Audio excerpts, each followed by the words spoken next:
जो जितना बिजी होगा उतना सुखी होगा। आपने देखा होगा गांव में, मोहल्ले में, आपस में जिनको कोई काम नहीं है वो दिन भर बैठे पंचायत करते हैं, लड़ते हैं, औरों को भी परेशान करते हैं, यहाँ की बात वहाँ, वहाँ की बात वहाँ, इस कोस से लड़ाएंगे उस कोस से, क्योंकि कोई काम नहीं। इसलिए बुढ़ापा आए, सरकार ने रिटायरमेंट दे दिया आपको, तो इसका मतलब ये नहीं कि आप फ्री हो जाएं ना। अब आप अभी सरकार का काम कर रहे थे, संसार का काम कर रहे थे, अब बिजी रखो अपने आप को भगवान के चिंतन में, भगवान की भक्ति में। फ्री नहीं होना। बुढ़ापे में भी आप फ्री हो गए तो दिमाग भाग जाएगा, उल्टी सीधी जगह मन जाएगा। इसलिए व्यस्तता तो तब भी रखना है जब बुढ़ापा आ जाए। कीर्तन में व्यस्त रखो, भजन में व्यस्त रखो, सत्संग में अपने आप को व्यस्त रखो, चिंतन में व्यस्त रखो भगवान।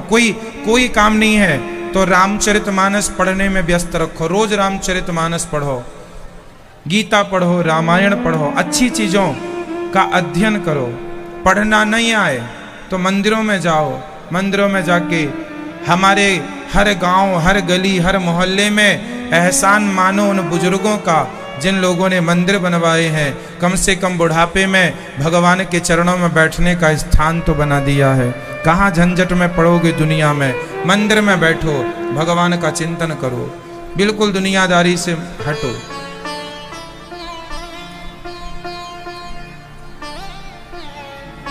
संसार, एक मैया मंदिर आई और बोली, महाराज जी मंदिर में बड़ी अशांति है, बड़ा शोर शराबा होता, वो लोग यहाँ पे आके झूठ बोल रहे हैं, ये कर रहे हैं, वो कर रहे हैं। अच्छा बताओ, शांति बाहर होना जरूरी है कि शांति भीतर होना जरूरी है? जोर से। बाजार में बड़ा हल्ला होता है, बाजार में, मेले में बड़ा शोर होता है, लेकिन जिनके भीतर शांति है वो बाजार में खड़े होकर भी भगवान का ध्यान कर लेते हैं, क्योंकि भीतर शांति है। और जिनके भीतर शांति नहीं है वो जंगल में भी चले जाएं, गुफा में भी घुस जाएं, तो भी वो अशांति ही रहेंगे, क्योंकि भीतर अशांति।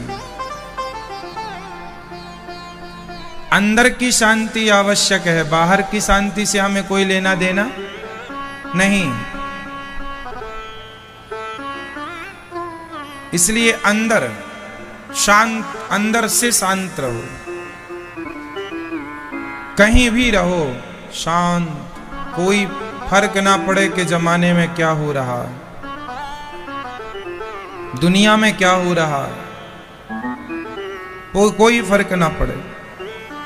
आपकी बहू कैसी है, सास कैसी है, ससुर कैसा है, पत्नी कैसी है, पति कैसा है, ये सब अशांति का कारण है। यदि सब अच्छा नहीं है तो अशांति है। इसलिए आप अपने मन को शांत कीजिएगा, सत्संग से जोड़कर, अपने विवेक से, अपने ज्ञान से, और शांत रहकर चिंतन कीजिएगा। इस दुनिया में हमें जीना ही पड़ेगा, है ना। ये दुनिया में जैसी है रहना पड़ेगा।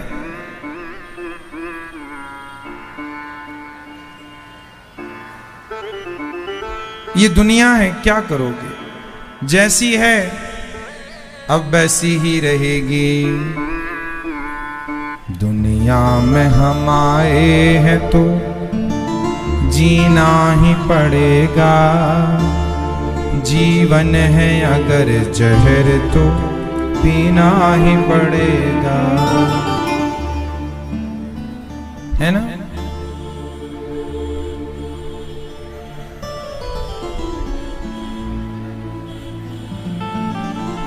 तो ये दुनिया है।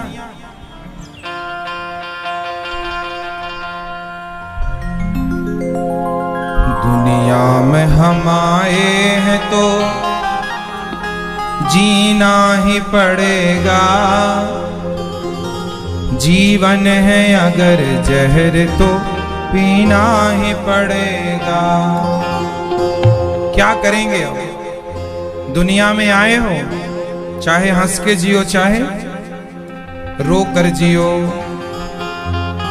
पत्नी अच्छी है तो अभी जीना पड़ेगा, और बुरी है तो जीना ही पड़ेगा। पति अच्छा है तो निभाना है, और बुरा है तो निभाना है। बेटा अच्छा है तो भी निभाना है, बेटा बुरा है निभाना ही है। अब क्या करोगे? तुम्हारी पड़ोसी अच्छा है उसे भी निभाना है, और बुरा है। दुनिया में हम आए हैं तो जीना ही पड़ेगा। जीवन है अगर जहर तो पीना ही पड़ेगा। दुनिया में हम आए हैं तो जीना ही पड़ेगा। जीवन है अगर जहर तो पीना ही पड़ेगा। दुनिया में हम आए हैं तो जीना ही पड़ेगा। जीवन है अगर जहर तो पीना ही पड़ेगा। दुनिया में हम आए हैं तो जीना ही पड़ेगा। जीवन है अगर जहर तो पीना ही पड़ेगा। गिर गिर के मुसीबत में संभलते ही रहेंगे। जल जाए मगर आग पे चलते ही रहेंगे। क्या करो, चलना पड़ेगा। गम जिसने दिए हैं वही गम दूर करेगा। जीवन में अगर आए जीवन में है, जीवन है अगर जहर तो पीना ही पड़ेगा। गम जिसने दिए हैं वही गम दूर करेगा। जीवन है अगर जहर तो पीना ही पड़ेगा। इसलिए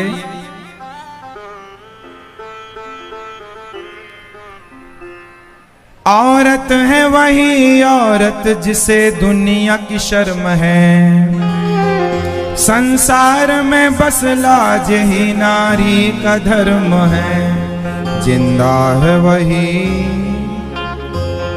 जिंदा है वो, जिंदा है जो इज्जत से वही इज्जत से मरेगा। दुनिया में हम आए हैं तो जीना ही पड़ेगा।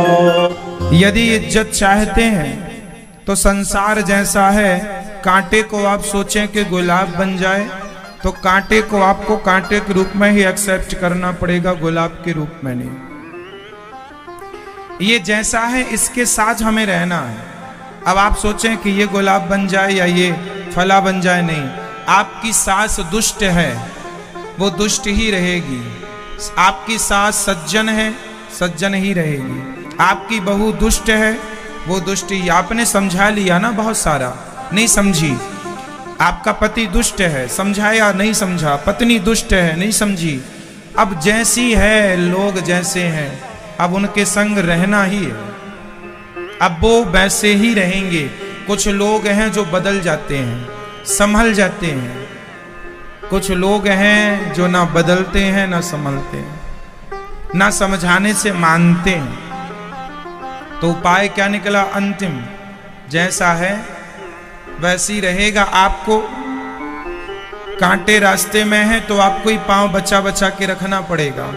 तो आप ही बचते बचाते ये जिंदगी की यात्रा पूरी कर लो। कहां कहां उलझेंगे, किन किन से उलझेंगे, भगवान का चिंतन करते आगे चलते रहो, है ना। कहने का तात्पर्य यही है कि हमें सदा बुरी चीजों से बचना। कोई बचाने नहीं आएगा। किससे बचना चाहिए? शराब से, द्यूतम, जुआ से, शराब से। आजकल बच्चे मोबाइल पर डाउनलोड कर लेते हैं, जुए का ऐप आने लग गया है आजकल। वो डाउनलोड कर लेते हैं, ऐप से ही जुआ खेलते रहते हैं। टीवी पर ऐड भी आने लग गया है। बड़े बड़े हीरो लोग, बड़े बड़े सुपरस्टार लोग उसका प्रचार करने लग गए हैं। शास्त्र कहते हैं जुआ ना खेलो। समझिएगा, मैया सुनो, मैया जा रही हो, टाटा, जल्दी आना। गुस्सा होके जा रही हो क्या? अच्छा, जल्दी आना। सुनो, शास्त्र गुरु कहते हैं जुआ ना खेलो। जुआ खेला था कौरवों ने, सर्वनाश हुआ। जुआ खेला था किसने? कौरवों ने, सर्वनाश हुआ।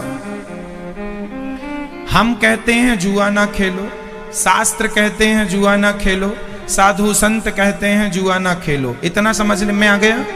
बोलो हाँ या ना। अब सुनो, अब ये जो पिक्चर बनाने वाले लोग हैं, मूवी बनाने वाले लोग हैं, आपके hero heroine super duper star, ये लोग क्या कहते हैं? ये लोग टीवी पर जंगली रमी का प्रचार करते हैं। हाँ या ना?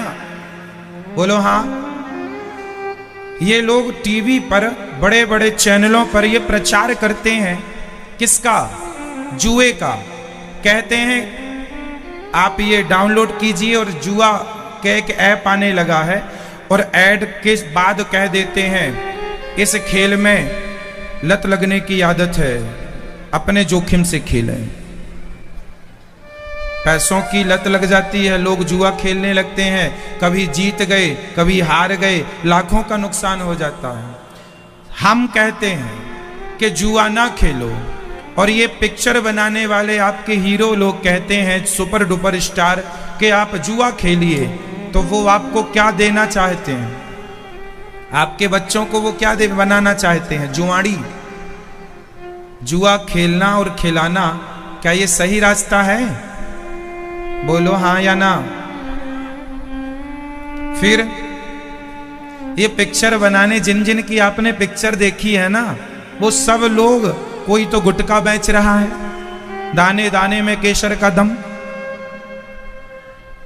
कोई तो गुटखा बेचने में लगा है, कोई जुआ का प्रचार करने में लगा है, तो कोई शराब का प्रचार कर रहे हैं,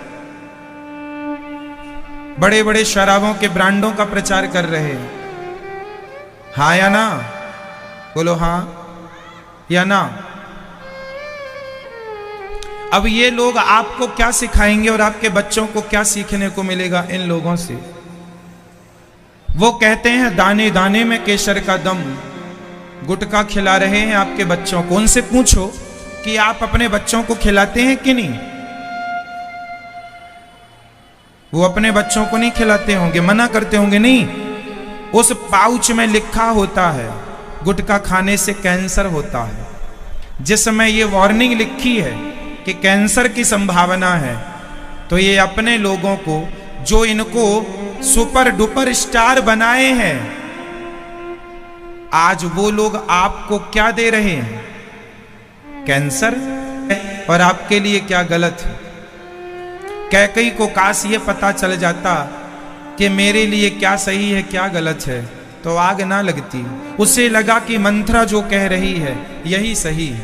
उसी तरह आज के समाज में ये आपके सुपर डुपर स्टार, ये वो मंथरा का काम कर रहे हैं, जो आने वाले समाज को केवल भड़का रहे हैं, गलत रास्ते पर ले जा रहे हैं। गुटखा का प्रचार करके, शराब का प्रचार करके, अब गाने बना दिए ना साहब, जीना अगर जरूरी है तो पीना बहुत जरूरी है।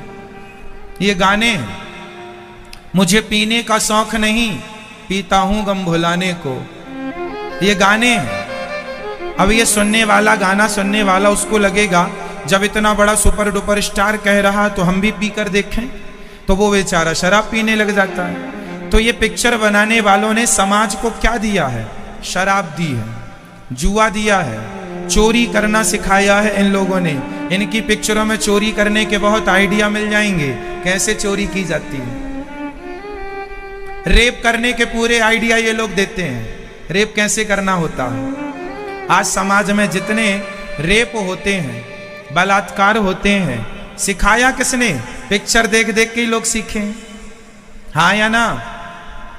बोलो हाँ या ना। तो समाज को ये इन्होंने क्या दिया है?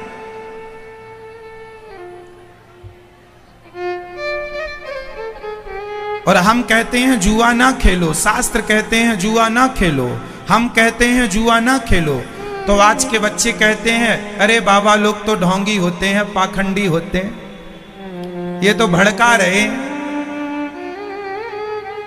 अब हम कह रहे हैं जुआ ना खेलो तो हम पाखंडी हो गए, और वो कह रहे हैं खुलेआम के जुआ खेलो तो वो आपके सुपर डुपर स्टार हो गए। क्या मानसिकता हो गई है लोगों की। अभी कुछ दिन पहले की घटना है, एक सुपर स्टार की बेटी का जन्मदिन था, तो उसकी बेटी ने बिल्कुल जरा से कपड़े पहन करके और उसने केक काटा सबके सामने। पता है आपको, जरा इतने से कपड़े पहने थे कि माचिस की डिब्बी में आ जाए सारे कपड़े उसके, जरा से कपड़े पहने थे, बेचारी ने कपड़ों की लाज रख ली थी उसने। एक सुपर डुपर स्टार, ये वही हैं जो पिक्चर बना बना के ज्ञान देते थे कि मंदिर में कैसे जाओ, मंदिर में क्या करो, वही पिक्चर बनाई, पीके इत्यादि पिक्चर बना बना के हिंदुओं को ज्ञान देते थे। आज उन्हीं की बेटियां कम कपड़े पहनकर, या यूं कहें हमारे भाषा में कहते हैं नंगे होकर, केक काट रही हैं। उनके पूछा गया कि आपकी बेटी सभ्य समाज में ये देखो इतने से कपड़े पहन के केक काट रही है, आप भी खड़े हैं, बाप के आगे बेटी नंगी घूमे जवान, तो ये ठीक बात है? बोलो हाँ या ना। बाप है, माँ है, जमाना है, टीवी पे सब देख रहे हैं, लेकिन जरा भी शर्म नहीं है। बाप से पूछा गया आपकी बेटी ये इतने से कपड़े पहन के केक काटती है? अरे बोले नहीं, कोई बात नहीं, हम तो सब भगवान के घर से पैदा ही नंगे होके आते हैं, हम तो सब नंगे होके आए, कोई कपड़ा पहन के थोड़ी आया, भगवान ने तो सबको नंगा भेजा है। तो फिर मेरा सवाल है साहब से कि जब नंगे ही आए हो तो फिर इतने भी कपड़े काहे पहनाए अपनी बेटी को, इतने भी ना पहनाते। की दलीलें की बातें देखो, ये पिक्चर बना बना के हिंदुओं को ज्ञान देते हैं। ये वही लोग हैं जिन्हें वंदे मातरम कहने में शर्म आती है। समझना, अभी कौन बनेगा करोड़पति में ये साहब गए थे जिनकी बेटी की हम कथा सुना रहे हैं, तो वहां पर देश के जवान आए थे, तो देश के जवानों के स्वागत में सभी लोगों ने वंदे मातरम का जय घोष किया था, वंदे मातरम। तो साहब ने नहीं बोला था, साहब ने नहीं बोला, ये सब वीडियो टीवी पर चला, सब देखा है सोशल मीडिया पर, सब वंदे मातरम बोल रहे हैं, ये वंदे मातरम नहीं बोले। वंदे मातरम बोलने में शर्म आती है, लेकिन खुद की बेटियों को नंगी घुमाते हैं, उनमें जरा भी शर्म नहीं आती। देख लीजिए ये आपको क्या देंगे और आपके समाज को क्या देंगे, कौन से संस्कार की आप इनसे उम्मीद रखते हैं? क्या देंगे ये लोग आपको? जिन्हें तिरंगा पकड़ने में शर्म आए, वंदे मातरम बोलने में शर्म आए, भारत माता की जय बोलने में शर्म आए, वो लोग आज ये अपनी बेटियों को यूं ही घुमा रहे हैं। आपकी बेटियों को, आपके बच्चों को ये क्या संस्कार देंगे? और आपके बच्चे इन्हीं को सुपर डुपर स्टार, आपने सुपर डुपर स्टार बनाया पिक्चर देख देख करके। और ये लोग दलीलें क्या मारते हैं, अरे भगवान के घर से तो सभी नंगे आए हैं। अरे आए हैं, इसका मतलब ये नहीं कि सभ्य समाज में फिर कपड़े का आविष्कार क्यों हुआ, फिर कपड़े क्यों बनाए, है ना? अरे कपड़े हैं। अच्छा ये बताइए, कपड़े पहनने में आदमी सुंदर दिखता है कि कपड़े सारे उतारने में सुंदर दिखता है? बताइए। कपड़े पहनने में आप और अच्छे लगते हैं।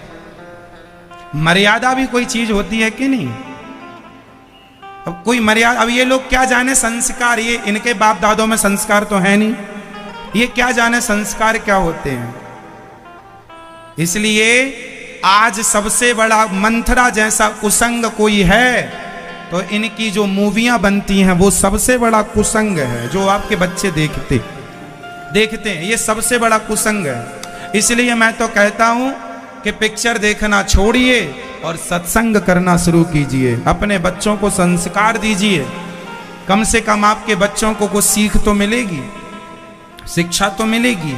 कम से कम गुटखा तो नहीं खाएंगे आपके बच्चे, शराब तो नहीं पिएंगे आपके बच्चे, अश्लीलता तो नहीं फैलाएंगे कपड़े उतार कर। अभी एक घोड़ा है, पूरे कपड़े उतार के उस आदमी ने फोटो खिंचवाई। आप लोगों ने भी वायरल फोटो देखी होंगी। आप लोग हीरो कहते हैं लोगों को, आप लोग सुपर डुपर स्टार कहते हैं लोगों को। बताइए, जो साधु संत सारी जिंदगी आपके समाज के कल्याण में जीवन समर्पित कर देता है, उसे आप सुपर डुपर स्टार नहीं कहते। जो नंगे घूम रहे हैं उन्हें आप सुपर डुपर स्टार कह रहे हैं। क्या देंगे ये आपको? आज की सभ्य समाज में क्या ऐसे कपड़े उतार के फोटो खिंचाना चाहिए? किसके लिए? पैसों के लिए। मैंने सुना कि 2 करोड़ रुपए मिले थे उसको, कपड़े उतार के फोटो खिंचवाने का। कितना मिला था? 2 करोड़ में उसने कपड़े उतार दिए। जो आदमी 2 करोड़ में अपने कपड़े उतार दे, ये लोग तो 10-20 करोड़ में भारत माता को ही बेच देंगे। साहब, इनका क्या धर्म है? क्या उम्मीद करेंगे आप इन लोगों से? ये तो देश के सौदागर हैं। ये कहते हैं पिक्चर बना बना करके कि शंकर जी को दूध ना चढ़ाओ, गरीबों में बांटो, गरीबों में बांटो। चलो मैं मान लिया कि गरीबों में बांटो, तो पूछो ना इनसे कि तुमने कितना बांटा गरीबों में, कितना बांट दिया? कौन से हॉस्पिटल बनवा दिए तुमने? कौन से तुमने यूनिवर्सिटियां खुलवा दी? कौन से कॉलेज बनवा दिए? कहाँ है तुम्हारे बनाए कॉलेज जहां बच्चे फ्री में पढ़ते हो? कहाँ है तुम्हारी बनाई यूनिवर्सिटियां जहां बच्चे फ्री में पढ़ते हो? कहाँ है तुम्हारे बनाए हॉस्पिटल जहां बच्चे सबका इलाज फ्री में होता हो? केवल ज्ञान बघारना है, बस केवल ज्ञान। क्यों जी, सही है या गलत है? बोलो हाँ या ना।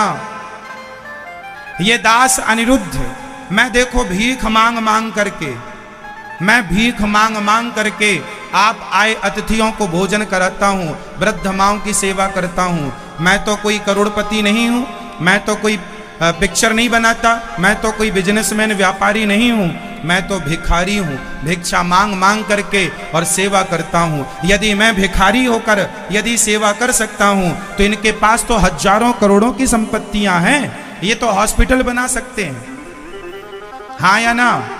आज गौरी गोपाल आश्रम में 20,000 लोग रोज भोजन करते हैं, सवेरे से शाम तक। आप गवाह हैं। आप में से कितने लोग इस बात के गवाह हैं? हम झूठ कह रहे हैं कि सच कह रहे हैं? बताओ, आप बताओ। आपने देखा 20,000 लोग रोज भोजन करते हैं यहां। हम तो कर रहे हैं सेवा, और ये लोग केवल ज्ञान बघार रहे हैं कि गरीबों की सेवा करो।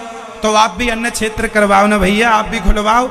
बंबई में तो गरीब लोग आज भी फुटपाथ पर सोते हैं, हजारों लोग भूखे मरते हैं। आपने क्यों नहीं बंबई में अन्न क्षेत्र खुलवाया? जैसे वृंदावन में ये दास अनिरुद्ध ने गौरी गोपाल अन्न क्षेत्र, आप सबकी सेवा के लिए तत्पर है। तो आप भी बंबई में इतने लोग, ये सुपर डुपर स्टार सब बंबई में तो रहते हैं, तो क्यों नहीं अन्न क्षेत्र खोला फुटपाथ पे? और तो ठीक है, फुटपाथ पर सोने वालों के ऊपर गाड़ी और चढ़ा देते हैं। फुटपाथ पर सोने वालों पर गाड़ी और चढ़ा देते हैं। वो ज्ञान हमें देते हैं। ये बाबा लोग पाखंडी, ये बाबा लोग ढोंगी हैं। कुल मिलाकर मेरे देश के नौजवानों की बुद्धि इन लोगों ने बिगाड़ दी। संतों के प्रति नफरत भरने का काम इन लोगों ने किया है। संतों के प्रति, महापुरुषों के प्रति इन लोगों ने नफरत भरने का काम किया है, ताकि सनातन धर्म संतों से टूट जाए, मंदिरों से बिछड़ जाए, ताकि इनका अस्तित्व नष्ट हो जाए। आज तक इन्होंने एक भी पिक्चर बनाई हो शराब के खिलाफ, तो मुझे बताओ उसका नाम। कहते हैं शंकर जी को दूध नहीं चढ़ाना चाहिए, गरीबों में बांटो। चलो मैंने बांटना शुरू कर दिया। ये बताओ, शंकर जी पर दूध चढ़ाने से किसी के घर का चूल्हा नहीं बुझता साहब, लेकिन शराब पीने से हजारों घर के चूल्हे बुझ गए। हाँ या ना? शराब पीने से हजारों बहनें विधवाएं हो गई कि नहीं? हजारों माओं के बेटे मर गए कि नहीं? हाँ या ना में उत्तर दो। शराब पीने से हजारों घर के चूल्हे बुझ गए, लेकिन एक भी पिक्चर नहीं बनाई शराब के खिलाफ के शराब मत पिया करो। शंकर जी के दूध पर तो नजर पिक्चर बना दी, पर आज तक इन्होंने शराब के खिलाफ नहीं बनाई। क्यों नहीं बनाई? क्योंकि खुद पीते हैं शराब, तो क्या बनाएंगे? खुद पीते हैं। ये तो शराब के प्रचारक हैं, ये क्या पिक्चर बनाएंगे शराब के विरोध में? शंकर जी का दूध इन दुष्टों को खटक रहा था, शराब नहीं खटक रही थी। और आप लोगों ने सुपर डुपर स्टार बना दिया है। वो पिक्चर देखते हैं, दिन रात पिक्चर देखते हैं। तुम्हारी आने वाली पीढ़ी यदि बिगड़ेगी तो उनके बिगाड़ने के जिम्मेदार ये पिक्चर बनाने वाले होंगे। पूछो, मैं आपसे सवाल करता हूं, क्या दिया है आपको? समाज में क्या लेकर आए हैं ये? माना कि कुछ पिक्चरों में एक अच्छा मैसेज है, कुछ नाम मात्र की पिक्चरों में, बाकी पिक्चर तो अश्लीलता से भरी पड़ी है। माना कि कुछ पिक्चरों में एक अच्छा मैसेज है, बाकी पिक्चरों में तो अश्लीलता ज्यादा है। आप अपनी बेटी के साथ पिक्चर नहीं देख सकते, इनकी बनाई पिक्चर ऐसी है। अब और क्या कहें, आप समझदार हैं। अब आपको चुनाव करना है, चुनना है कि आपको वो लोग चाहिए जो आपको शराब पिलाएं, जो आपको गुटखा बेचें, जो आपको जंगली रमी का प्रचार करें अर्थात जुए का प्रचार करें, या आपको ये दास अनिरुद्ध जैसे लोग चाहिए जो कहते हैं माता पिता की सेवा करो और शराब ना पियो, गलत रास्ते पर ना चलो। हम आपको सही रास्ते पर चलने की शिक्षा देते हैं, लेकिन आप समाज हमें ही पाखंडी ढोंगी करार देती है। इसलिए आप अपने बच्चों को समझाया करो। लोगों का काम ही है आपको बिगाड़ना। आज क्रिकेट होता है, भारत देश में हजारों करोड़ का की टिकट बिक जाती है क्रिकेटों में, खूब पैसा मिल जाता है क्रिकेट से। 6 घंटे का क्रिकेट होता है, 5 घंटे का शो होता है, टीवी पर भी आप देखते हैं। मैं आपसे सवाल करता हूं कि क्रिकेट देखने से आपका क्या लाभ होता है? 6 घंटे की कीमत क्या होती है? क्रिकेट जब आप देखते हैं ना, तो हर 6 गेंद पूरी होने पर बीच में 30 सेकेंड का, 60 सेकेंड का एक ऐड आता है, हाँ या ना? एक ऐड आता ना, ऐड आता है। आपने सोचा कभी कि जो क्रिकेट में जो ऐड आता है वो 10 सेकेंड का होता है, कोई 15 सेकेंड का ऐड होता है। वो 15 सेकेंड का ऐड जानते हो कितने का होता है? टीवी चैनलों पर जो क्रिकेट के दौरान ऐड आता है, उस ऐड में 1 सेकेंड की कीमत लगभग 2 करोड़ या 1 करोड़ 2 करोड़ होती है। यदि आपने 10 सेकेंड का ऐड दिया है तो आपको 20 करोड़ रुपए देने पड़ेंगे। 1 सेकेंड की कीमत कितनी है? 1 करोड़। सोचो 1 सेकेंड कितने का है? 1 करोड़ का। 10 सेकेंड यदि 2 करोड़ रुपए यदि लिया 1 सेकेंड का, तो 20 करोड़ हो गए 10 सेकेंड के। उनका 1 सेकेंड 10 करोड़ का जाता है और तुम्हारे 5 घंटे की कोई कीमत नहीं है, कोई वैल्यू।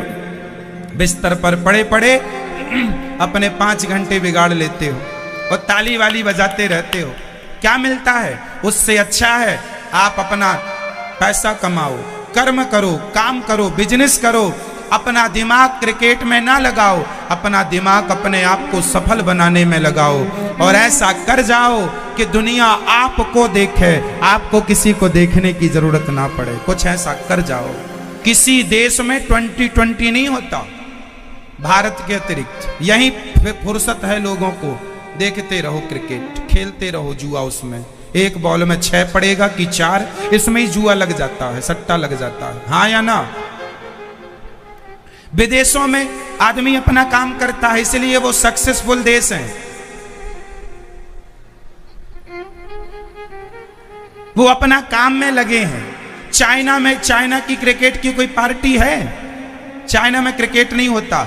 अमेरिका की कोई क्रिकेट टीम है? कोई टीम नहीं है। क्यों?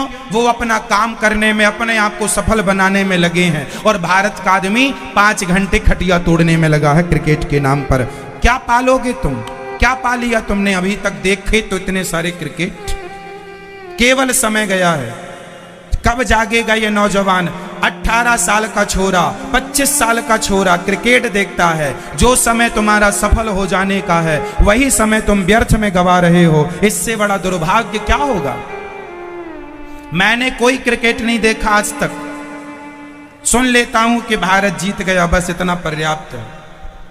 क्या बिगाड़ना 6 घंटे 5 घंटे? समय अपना काम करें कि क्रिकेट देखें? अब तुम्हारे पास समय है, निकम्मे हो, कोई काम तो कर नहीं सकते हो। तुम्हारी अकर्मण्यता के कारण आज अमेरिका से भारत 100 साल पीछे है। अमेरिका से भारत कितने साल पीछे है?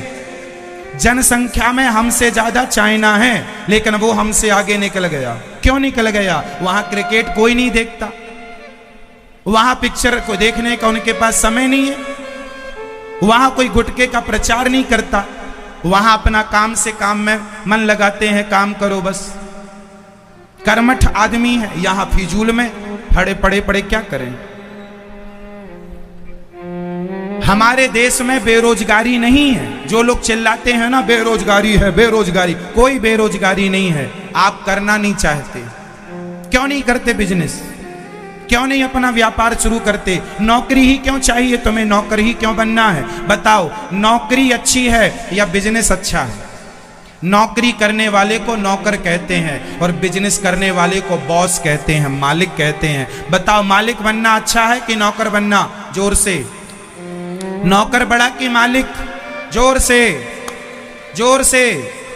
मालिक बड़ा है तो मालिक नौकरी करने वाला नहीं होता, नौकरी करने वाला नौकर होता है। नौकरियां लेने वाले ना बनो, नौकरियां देने वाले बनो, मालिक बनो, बड़े बनो। आपकी तो सोच ही छोटी है।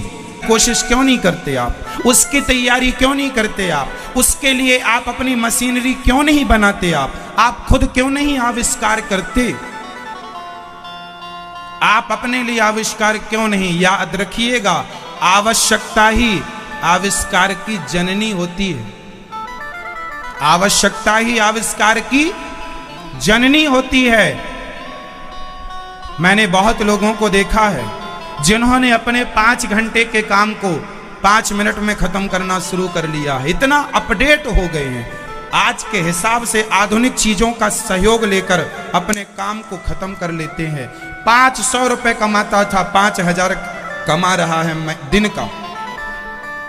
खोपड़ी है आपके पास, बुद्धि है आपके पास, तो पैसे की कमी नहीं है साहब।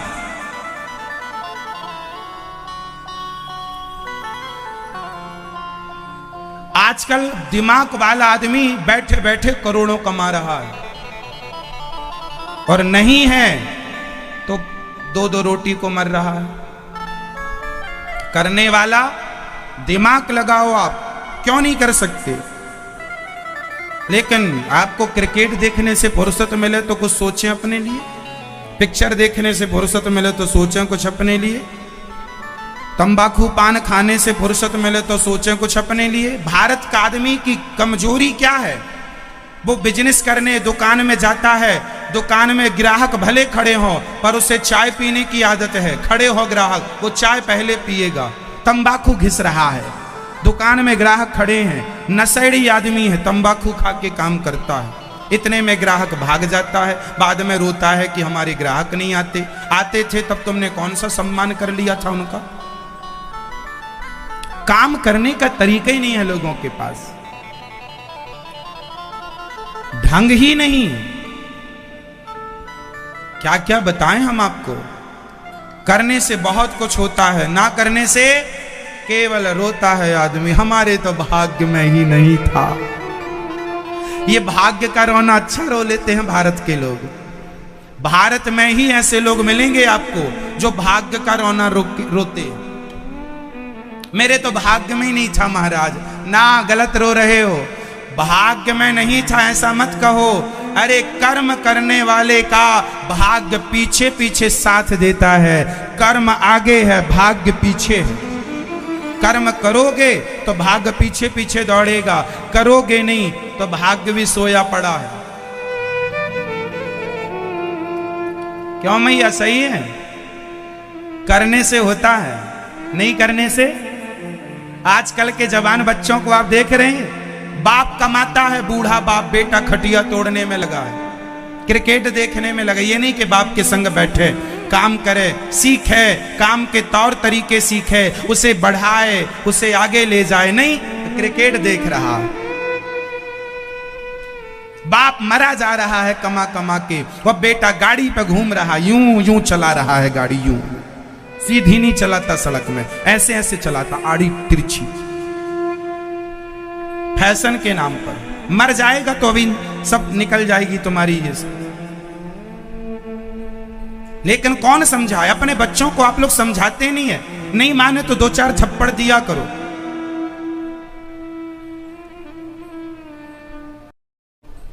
ये जो अकर्मण्यता फैला रखी है ना, ये कोई हमारे देश में ना रोजगार की कमी है, ना काम की कमी है, कुछ भी कमी नहीं है, केवल ना करना पड़े कुछ, बस बैठे बैठे आदमी को मिलना। आजकल का आदमी बैठे बैठे चाहता कुछ ना करना पड़े, मिल जाए। क्यों जी, सही है? अकर्मण्य हो गया है और रोता है भाग्य के नाम पर, तो रोता रहे। तो आज से कौन कौन नौकरियां देने वाले बनेंगे? लेने वाला दिमाग डिलीट कर देंगे, लेने वाली थिंकिंग डिलीट कर देंगे, थॉट डिलीट कर दो। बताइए कौन कौन नौकरियां देने वाला बनेगा? हाथ उठा लो।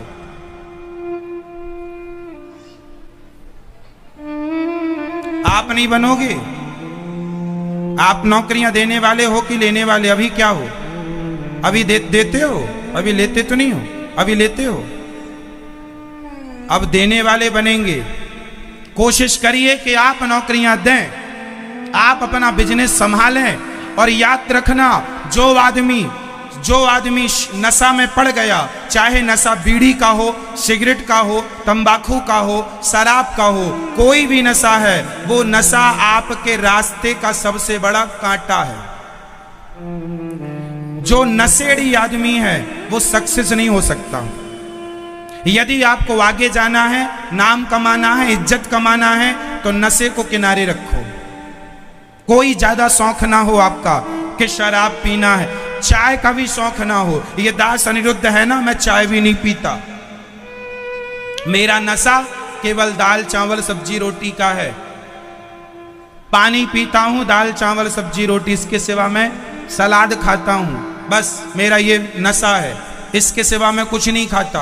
ना मैं चाय का नशेड़ी हूं कि चाय आएगी तब मैं काम पे जाऊंगा, नहीं, चाय चूल्हे में जाए, चाय वाय का हमारा कोई नहीं लेना देना, चाय नहीं। हम पानी पी के निकलते हैं अपने काम के लिए। पानी गुनगुना ही पीता हूँ, गुनगुना पानी पी के एनर्जी मिल जाती है। ठाकुर जी की सेवा करता हूँ, ठाकुर जी को प्रणाम करके निकल पड़ता हूँ अपने काम के लिए। चाय वाय कि चाय आएगी तब मैं कहा, नहीं जी, ये सब अकर्मण्य लोगों के तुम्हारे व्यर्थ की बकवासें। चाय चाय चाय चाय, आगे जाना है। ये चाय तुम्हारे पांव की बेड़ी है। कई बार चाय के चक्कर में ट्रेन छूट जाती है, कई बार चाय के चक्कर, चाय की कीमत है 5 रुपए, चाय की कीमत है 10 रुपए, लेकिन आपका चाय के चक्कर में आधा घंटा बिगड़ता है। 30 मिनट की कीमत क्या है और 1 कप चाय की कीमत, जरा मुझे बताओ। 30 मिनट की कीमत और 1 कप चाय की कीमत क्या ज्यादा है? समय कीमती है कि चाय? जोर से समय। लेकिन आज भारत में लाखों लोग ऐसे मिल जाएंगे जो 1 कप चाय के लिए आधा घंटा बिगाड़ देते हैं अपना, हाँ या ना?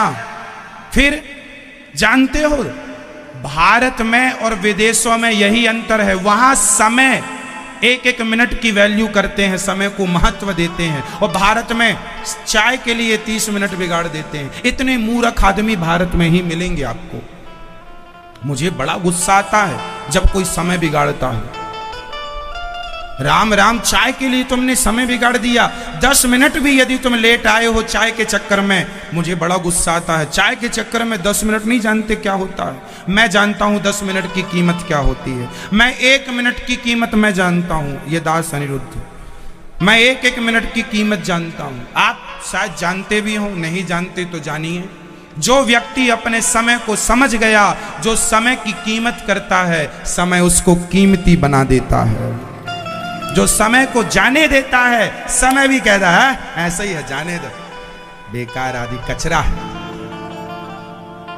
समय बलवान है, पुरुष बली नहीं होत है, समय होत बलवान।